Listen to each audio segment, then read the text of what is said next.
Hello, children. Today is 27th of January, Holocaust Remembrance Day. And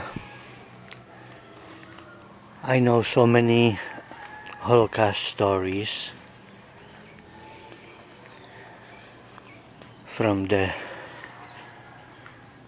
about the family members and in-laws that I can't possibly do the remembrance of them all. But I can do some. So I decided that today I will remember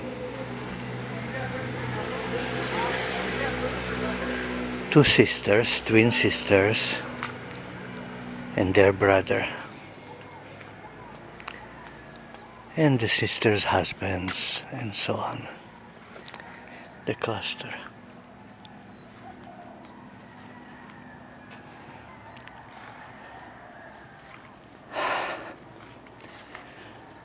The sister that survived was Frederica, born Frederica Rosenfeld, after her father's last name. And when she was a young woman on beginning of World War II, she married a young man who was a twin, also just like her. I don't know if he was an identical twin, but anyway, these two twin brothers were very healthy, very tall, very athletic, and their family name was Engels. So she became Frederica Engels.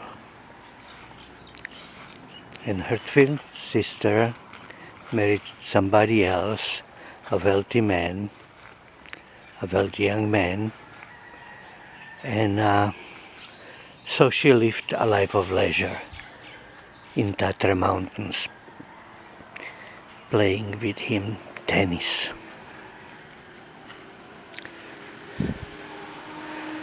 Their brother was living with them and opened a restaurant in Tatra Mountains in a resort. And he wanted to keep the kosher diet, but if it'll be a kosher restaurant, then they wouldn't have many customers because the Jewish people in Slovak Republic were minority. So he called it a vegetarian restaurant to make it simple, because of kosher dietary laws require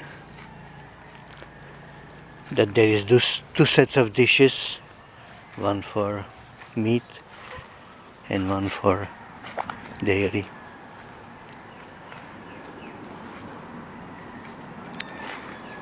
This brother of theirs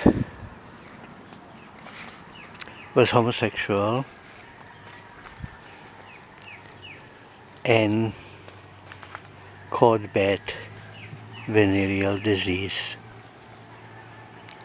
and so was not able to have anymore his restaurant, was not able to work, and so he just lived with this sister who married well, and sister's husband. He loved books. He had a whole shelf of them, and was reading them in a row and making notes, putting little papers with his thoughts in them. And when he finished the whole shelf, he started all over on the other end of the shelf and read them again and again, make notes. And that was his life. His favorite a writer was an American writer, Thomas Mann, who also was homosexual.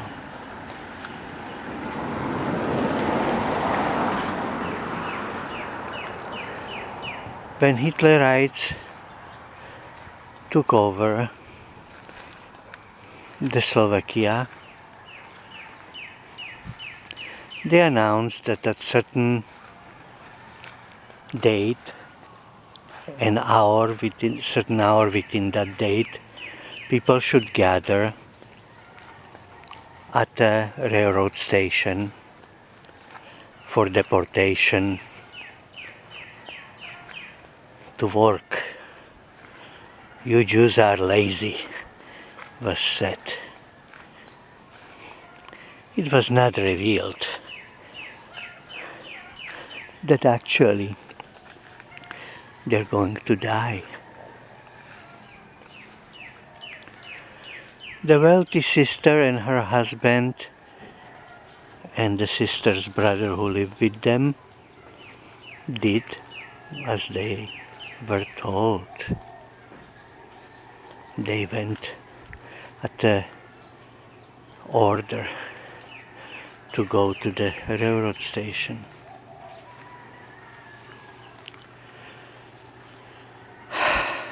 The other sister, Frederica, said, "No way, I ain't going." But she knew that her and her husband would have to hide, because otherwise not going was breaking the law. They will be hunted down and deported with another train or worse. She knew how to do the knitting, and so she promised to the Nazi family, where she knew that the mother of the house, the housewife, liked the little knitting things, that she'll be knitting for her if they would hide her in the cellar of their house. And so Frederica Engels and her husband spent the war hidden in the cellar of this family, whose young adult son was active Nazi, walking up and down the street, drunk, screaming anti-Semitic slogans. The mother of that house was bringing them little food and taking out the knittings that Frederica produced. The food was so sparse that they were afraid that if she doesn't have enough energy to knit, that they'll be kicked out on the street and picked up and deported. And so the Frederica's husband starved to save their life by Frederica eating not just all her food, but lots of his. And that is how she survived, and he survived the Holocaust, and after World War II emigrated to Los Angeles.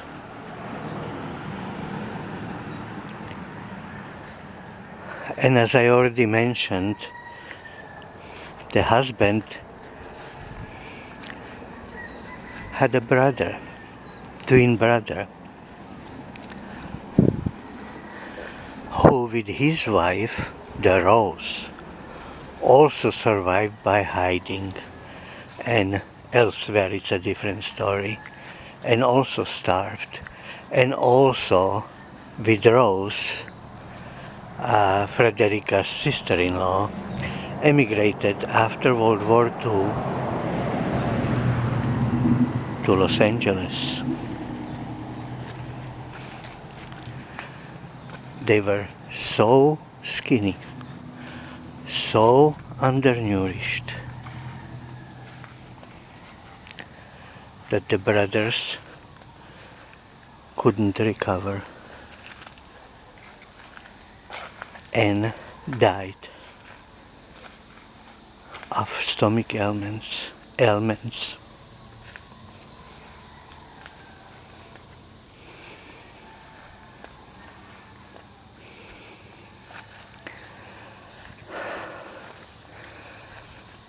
Frederica was an artist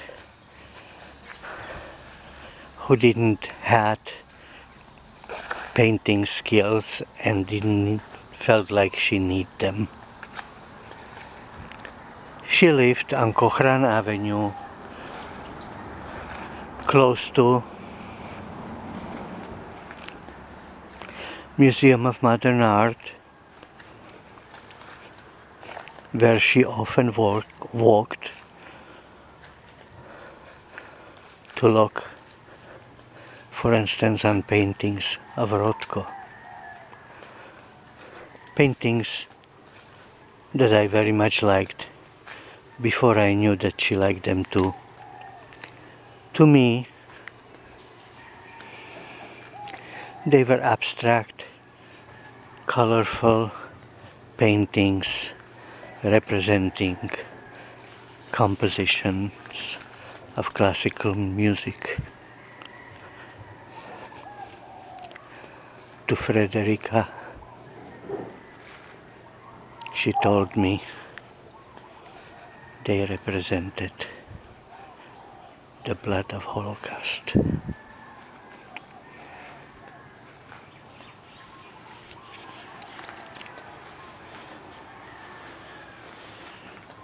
And that's my story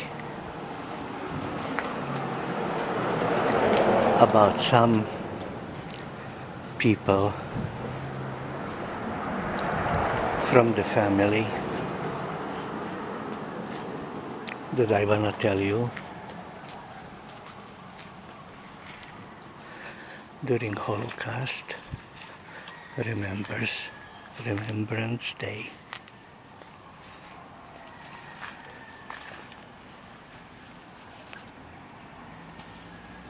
Bye-bye.